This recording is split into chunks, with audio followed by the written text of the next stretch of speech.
Okay, good morning, students. Today we will learn about advantages of file-oriented system. In the last lecture, we had discussed about difference between DA and DBA. Also, we have seen about function and responsibility of DBA. Last લેક્ચરમાં આપણે DBA અને DA નો difference જોયો હતો અને DBA ની function અને responsibility વિશે discuss કર્યું હતું. તો એમાં તમને કોઈને ડાઉટ નથી. ઓકે, તો આપણે આગળ વધીશું. આજે advantages of file oriented system એ ટોપિકથી આપણે કન્ટિન્યુ કરીશું. હવે સૌથી પહેલા આપણે છે ને બે જે ટોપિક આજે જોવાના છે એમાં બે ટાઈપના મેઇન ટોપિક છે, ફાઇલ ઓરિએન્ટેડ સિસ્ટમ અને ડેટાબેઝ મેનેજમેન્ટ સિસ્ટમ. તો એના બેના એડવાન્ટેજ અને ડિસએડવાન્ટેજ વિશે આપણે ડિસ્કસ કરવાનું છે. તો પહેલા એ બે સિસ્ટમ શું છે એ આપણે સમજી લઈએ. સૌથી પહેલા ફાઇલ ઓરિએન્ટેડ સિસ્ટમ. તો ફાઇલ ઓરિએન્ટેડ સિસ્ટમ એટલે કેવી system?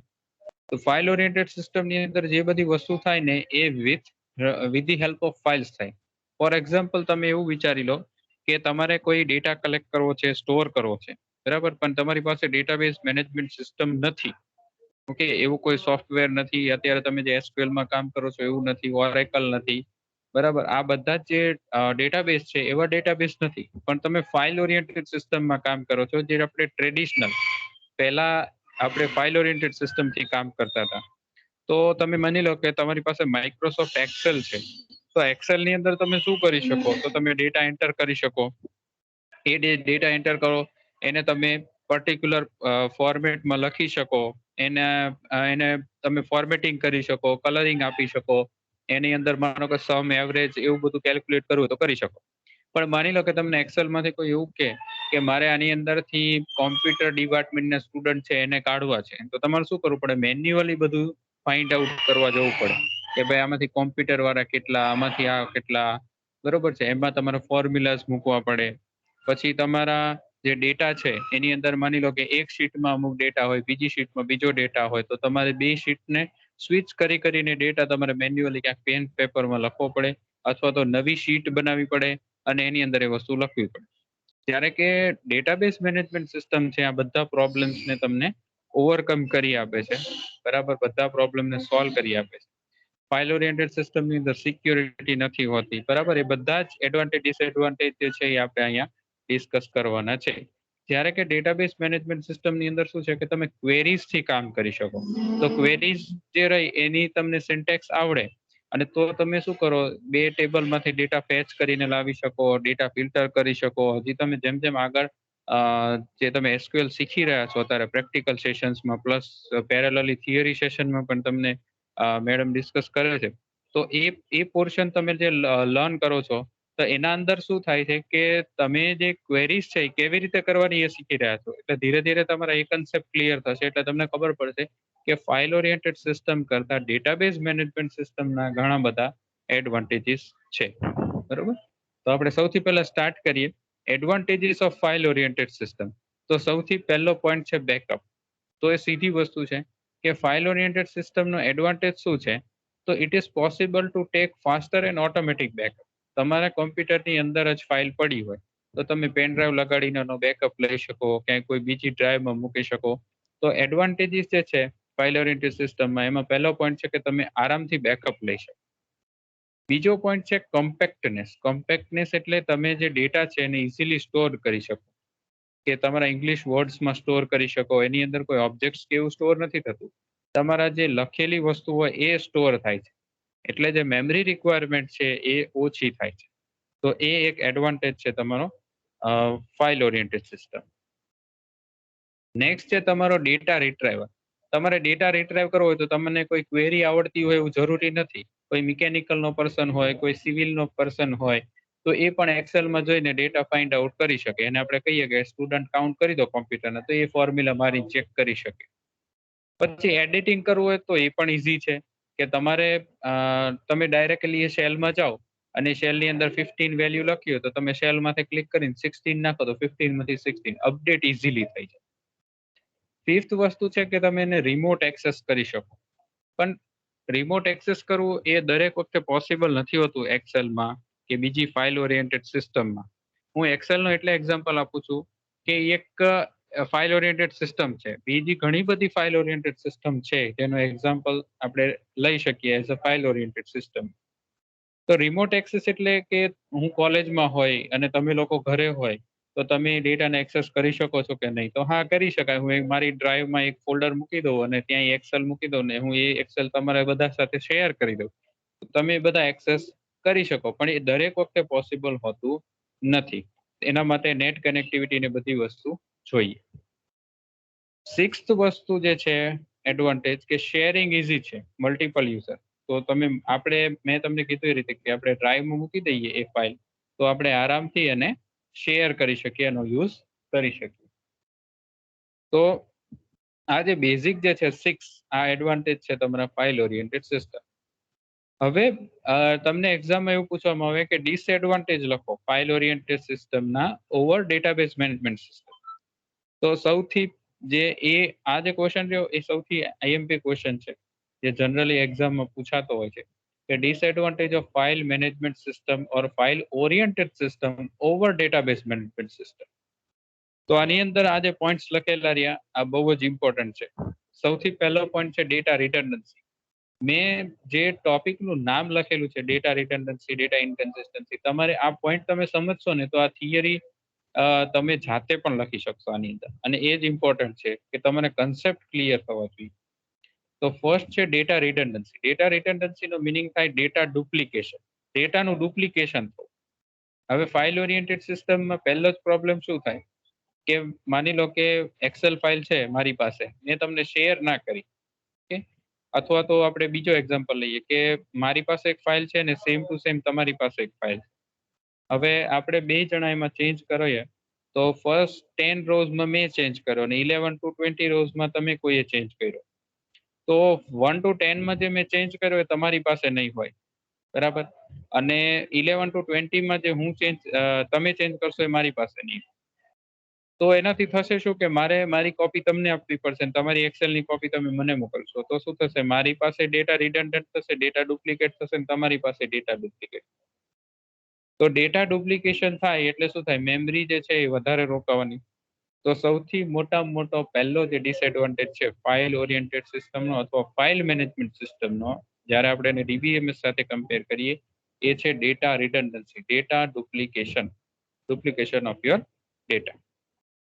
Second is data inconsistency. ડેટાની જે છે એ ઇનકન્સિસ્ટન્ટ છે. ઇનકન્સિસ્ટન્ટ ક્યારે હોય? જ્યારે તમે ડેટા રિડન્ડન્ટ થાય, ડેટા ડુપ્લિકેટ થાય. એટલે શું થાય? એક જગ્યાએ ચેન્જ હોય પણ બીજી જગ્યાએ ચેન્જ ના હોય. માની લો કે તમે તમારી એક્સેલમાં ચેન્જ કરી નાખો પણ મારી એક્સેલમાં એ ચેન્જ બતાવતો નથી. તો શું થયું? તમારી એક્સેલમાં એ સ્ટુડન્ટનું એડ્રેસ સુરતમાંથી બરોડા થઈ ગયું પણ મારી શીટમાં નથી બતાવતું, કેમ કે મને ખબર જ નથી એ ચેન્જ કરવાનું છે. તો ડેટા ઇનકન્સિસ્ટન્સી ઊભી થાય. એટલે હંમેશા યાદ રાખવાનું, જ્યારે પણ ડેટા ડુપ્લિકેટ થાય ત્યારે ડેટા ઇનકન્સિસ્ટન્ટ થાય. ઇનકન્સિસ્ટન્ટ એટલે ખોટો ડેટા થાય. એક જગ્યાએ એનું વસ્તુ અલગ રિપ્રેઝન્ટ થતી હોય, બીજી જગ્યાએ અલગ રિપ્રેઝન્ટ થતી હોય, એ જ વ્યક્તિની એ જ પર્સન. એને કહેવાય ડેટા ઇનકન્સિસ્ટન્સી. પછી થર્ડ પોઈન્ટ છે ડિફિકલ્ટી ઇન એક્સેસિંગ ડેટા. હમણાં જ આપણે વાત થઈ કે તમને એવું કહેવામાં આવે કે આ જે એક્સેલમાં તમે આ ટેબલ બનાવ્યું છે તો આની અંદરથી કોમ્પ્યુટર ડિપાર્ટમેન્ટના સ્ટુડન્ટ તમે ફાઇન્ડ આઉટ કરી આપો જે અમદાવાદ રહેતા હોય. તો હવે તમારે તો પેલા કોમ્પ્યુટર વાળા હોય તમે ફોર્મ્યુલા મારી દો સીધો કે ભાઈ ઇફ કાઉન્ટ ઇફ નો સ્ટેટમેન્ટ લખીને ફોર્મ્યુલા લખી દો. પણ તમને એવું કહેવામાં આવે કે કોમ્પ્યુટર વાળા પ્લસ અમદાવાદ રહેતા હોય એવા, તો તમારે શું મેન્યુઅલી ચેક કરવું. જ્યારે ડીબીએમએસ ની અંદર તમે ક્વેરી મારો કે select star from student where department equal to computer and city equal to Ahmedabad, તો એ એવા જ ફિલ્ટર કરીને આપશે જે કોમ્પ્યુટર ડિપાર્ટમેન્ટના હોય અને અમદાવાદ સિટી. ઓકે, તો જે ઓલું એક ક્વેરીથી કામ થઈ જાય ઓલામાં તમારે વધારે ટાઈમ કન્ઝ્યુમિંગ થાય. એટલે થર્ડ પોઈન્ટ એવો લખ્યો છે difficulty in accessing data. Fourth point છે limiting data sharing. File oriented સિસ્ટમમાં શું થાય? જે ડેટા છે એ લિમિટેડ શેર થાય. લિમિટેડ શેરનો મતલબ એવો થાય કે તમે જે ફાઇલ છે એને એક ફોર્મેટમાં મૂકી મેં ગૂગલમાં શેર કરી તો એ એટલા જ પોર્શનમાં એ શેર કરી શકો તમે. એટલો જ પોર્શન તમે છે બધા જોઈ શકો. હું એને તમને એક્સેસ ના આપું બીજી ફાઇલના તો તમે એને બીજી ફાઇલ્સને ના જોઈ શકો. જ્યારે ડેટાબેઝની અંદર કેવું છે કે તમે આખો ડેટાબેઝ નાખી દીધો, પણ તમે જેમ જેમ ક્વેરી કરશો એમ તમને ડેટા દેખાતો જશે. એટલે તમે શેરિંગ જે છે એ મલ્ટિપલ અને ઇઝી કરી શકો, જ્યારે ફાઇલ ઓરિએન્ટેડ સિસ્ટમમાં લિમિટેડ. ફિફ્થ છે ઇન્ટિગ્રિટી પ્રોબ્લેમ. ફિફ્થ છે ઇન્ટિગ્રિટી પ્રોબ્લેમ. તો ઇન્ટિગ્રિટી પ્રોબ્લેમ જે છે એ શું છે કે તમારો ડેટા જે છે એ કરેક્ટ અને કન્સિસ્ટન્ટ હોવો જોઈએ. કરેક્ટ અને કન્સિસ્ટન્સ નો મતલબ જો અહીંયા લખ્યું છે કે for this purpose data stored in the database must satisfy certain type of constraint. Certain types of constraint ને કાઉન્ટ્સમાં લખ્યું છે રૂલ્સ. એનો મતલબ એવો થાય કે ફોન નંબર હોય 10 ડિજિટનો હોય તો 10 ડિજિટનો જ હોવો જોઈએ. પિનકોડ 6 ડિજિટનો હોય તો 6 ડિજિટનો જ હોવો જોઈએ. મતલબ જે પ્રેક્ટિકલી આપણે કોઈ વસ્તુનો ઈમેલ આઈડી છે @ ની સાઇન હોવી જોઈએ, ડોટ હોવો જોઈએ, તો અમુક આપણે રૂલ્સ ફોલો કરીએ છીએ. તો એવા રૂલ્સ જે છે એને કહેવાય ઇન્ટિગ્રિટી અથવા કન્સ્ટ્રેન્ટ. આના ઉપર આપણો યુનિટ છે આખો, યુનિટ નંબર 6. ત્યાં આપણે કન્સ્ટ્રેન્ટ કેવી રીતે અપાય ટેબલમાં એ ડિસ્કસ કરીશું. તો એક્સેલની અંદર તમે માની લો કે પિનકોડ નામની કોલમ નાખેલી હોય, તો એની અંદર કોઈ 10 ડિજિટ નાખે તો પણ એ લઈ લે. પણ ડેટાબેઝની અંદર તમે રૂલ્સ મૂકી શકો કોલમ્સમાં કે પિનકોડની અંદર તમે આપ્યું હોય નંબર, ડેટા ટાઈપ અને સાઇઝ 6, તો એ 6 સાઇઝ જ લેશે. બરાબર, ત્યાં તમે કન્સ્ટ્રેન્ટ મૂકી શકો ચેક ડિજિટ 6 છે કે નહીં, તો જ એ લેશે ને તારે એરર આપી દેશે. તો એ પ્રોબ્લેમ ફાઇલ ઓરિએન્ટેડ સિસ્ટમમાં હેન્ડલ નથી થતો, જ્યારે ડેટાબેઝ મેનેજમેન્ટ સિસ્ટમમાં થઈ જાય છે. 6 પોઈન્ટ છે એટોમિસિટી પ્રોબ્લેમ. એટોમિસિટી પ્રોબ્લેમ એટલે એવું કે આ જે છે એટોમિસિટી, આ પ્રોબ્લેમ જે રહ્યો એની અંદર એવું છે કે દરેક ઓપરેશન જે છે, માની લો કે અહીંયા એક એક્ઝામ્પલ આપેલો છે કે એક એકાઉન્ટમાંથી બીજા એકાઉન્ટમાં ફંડ ટ્રાન્સફર થઈ રહ્યો. તો આ વસ્તુ તો એક્સેલમાં પોસિબલ જ નથી. બરાબર, પણ માની લો કે ડેટાબેઝ મેનેજમેન્ટ સિસ્ટમની અંદર શું છે કે એ આરામથી હેન્ડલ થાય છે. એક એકાઉન્ટમાંથી પૈસા કટ થયા અને બીજા એકાઉન્ટમાં ડિપોઝિટ નથી થતા, તો એ ટ્રાન્ઝેક્શન રિવર્સ થાય છે. આપણે તમારા જે 4th સેમિસ્ટરમાં જે સબ્જેક્ટ આવશે એડવાન્સ ડેટાબેઝ મેનેજમેન્ટ, એની અંદર આપણે આ વસ્તુ ડિસ્કસ કરીશું. ટ્રાન્ઝેક્શનની પ્રોપર્ટીઝ આવે, એને જે તમારી એસિડ પ્રોપર્ટી છે એમાંની એક પ્રોપર્ટી છે આ એટોમિસિટી. એટલે આ પ્રોપર્ટી એવું કહે છે કે ટ્રાન્ઝેક્શન જે છે કાં તો 0% થવું જોઈએ અને કાં તો 100% થવું જોઈએ. મતલબ એક એકાઉન્ટમાંથી પૈસા કટ થયા તો બીજામાં કાં તો જમા થવા જોઈએ, નેતર એ 0% થવું જોઈએ. પહેલા જેના અકાઉન્ટમાં હતા એમાં ડિપોઝિટ થઈ જવા, એને કહેવાય એટોમિસિટી પ્રોબ્લેમ. આ એક્સેલમાં મેનેજ કરવું તો ડિફિકલ્ટ છે, પોસિબલ જ નથી, પણ ડેટાબેઝ મેનેજમેન્ટ સિસ્ટમમાં પોસિબલ છે. નેક્સ્ટ છે કોન્કરન્ટ એક્સેસ એનોમોલીસ. મલ્ટિપલ યુઝર્સ જે ડેટાને એક્સેસ કરતા હોય તો એ આરામથી હેન્ડલ કરી શકે.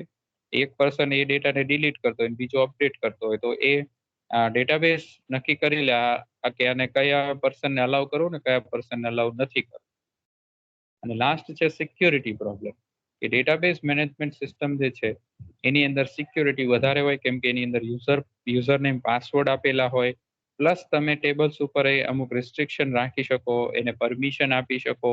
એ યુઝર બનાવીને તમે જ નક્કી કરી શકો કે આટલો ડેટા એ યુઝર જોઈ શકે, આટલો ના જોઈ શકે. પણ આવું ફાઇલ ઓરિએન્ટેડ સિસ્ટમમાં પોસિબલ નથી. ઓકે, આટલે સુધી કોઈને કઈ ડાઉટ? નો સર. ઓકે, હવે આજે નેક્સ્ટ છે ને advantage of DBMS or file management system અથવા પર્પસ ઓફ ડેટાબેઝ સિસ્ટમ. એની અંદર તમે જો ઉપરમાં આપણે જે પોઈન્ટ ડિસ્કસ કર્યા ને એ જ પોઈન્ટ છે. ખાલી શું છે કે એડવાન્ટેજ શું છે ડીબીએમએસ ના, તો ડેટા રિડન્ડન્સી ઓછી થાય છે, એટલે મિનિમલ થાય છે. ડેટા કન્સિસ્ટન્સી ઓછી થાય છે, એટલે ઇમ્પ્રુવ થાય છે. પછી જે ડેટા એક્સેસ છે એ આરામથી તમે કરી શકો. ડેટા શેરિંગ ઇમ્પ્રુવ થાય છે, ડેટા ઇન્ટિગ્રિટી ઇમ્પ્રુવ થાય છે. એટોમિસિટી, તમને ગેરંટીડ એટોમિસિટી મળે છે. એટલે અહીં લખ્યું છે 100% થાય તો 0% થાય. એટલે ઉપરનો ક્વેશ્ચન તમે તૈયાર કરો તો તમારો આ ક્વેશ્ચન જે છે ઓટોમેટિક એનો આન્સર આવી જશે. Improve data security. Okay, next disadvantage કયા કયા છે? તો હવે ડિસએડવાન્ટેજ તો ખબર જ છે કે સૌથી પહેલું હાઈ કોસ્ટ. તમારે ડીબીએમએસ ઊભી કરવી હોય, એ સિસ્ટમ મૂકવી હોય તો પહેલા તો તમારે એનું કોસ્ટિંગ કાઢવું પડે, અલગથી સિસ્ટમ મૂકવી પડે, એના હાર્ડવેર્સ મૂકવા પડે, સોફ્ટવેર ઇન્સ્ટોલ કરવા પડે, તો એ થોડું કોસ્ટલી થઈ જાય. બીજું કે જેને ટેકનિકલ પર્સન હોય, એટલે આપણી ફિલ્ડનો હોય, કોમ્પ્યુટરનો, આઈટીનો, જેને આ ડેટાબેઝના ક્વેરીઝ આવડતી હોય, એને મેનેજ કરતા આવડતું હોય, એટલે કે DBA ને તમારે રાખવો પડે. તો એના માટે તમારે સ્પેશિયલાઇઝ્ડ મેન પાવર છે. કોમ્પ્લેક્સિટી થોડી ઇન્ક્રીઝ થઈ જાય અને બેકઅપ અને રિકવરી માટે તમારે અલગથી સિસ્ટમ અને હાર્ડવેર રાખવો. તો આ તમારા બેઝિક ડિસએડવાન્ટેજ થયા. ઓકે, તો આપણે આજે શું ડિસ્કસ કર્યું? સૌથી પહેલા એડવાન્ટેજ આપણે ડિસ્કસ કર્યા ફાઇલ ઓરિએન્ટેડ સિસ્ટમના, પછી ડિસએડવાન્ટેજ કર્યા ફાઇલ ઓરિએન્ટેડ સિસ્ટમના. જે ડિસએડવાન્ટેજ છે ફાઇલ ઓરિએન્ટેડ સિસ્ટમના, એ તમારા એડવાન્ટેજ બનશે ડેટાબેઝ મેનેજમેન્ટ સિસ્ટમના. અને લાસ્ટમાં આપણે જોયા disadvantage of database management system, જેની અંદર આપણે 4 પોઈન્ટ ડિસ્કસ કર્યા: high cost, specialized man power, increase complexity અને બેકઅપ અને રિકવરી આપણી પાસે હોવી જોઈએ. ઓકે, આટલે સુધી કોઈને કઈ ડાઉટ? નો સર. ઓકે, તો સ્ટીલ તમે જોઈ લેજો અને આ મટીરિયલ જે છે એ તમારી MS ટીમમાં અપલોડ કરેલું છે તમારા રેફરન્સ માટે. અને સ્ટીલ તમને કઈ ડાઉટ હોય તો આપણે નેક્સ્ટ લેક્ચરમાં ડિસ્કસ કરી લઈએ. ઓકે, તો આપણે એ વસ્તુ ડિસ્કસ કરી લઈએ. નેક્સ્ટ લેક્ચરમાં તમને જો કઈ ડાઉટ હશે તો વી વિલ ડિસ્કસ ઇટ. તો આપણે લેક્ચર અહીં એન્ડ કરીએ. Thank you. Thank you.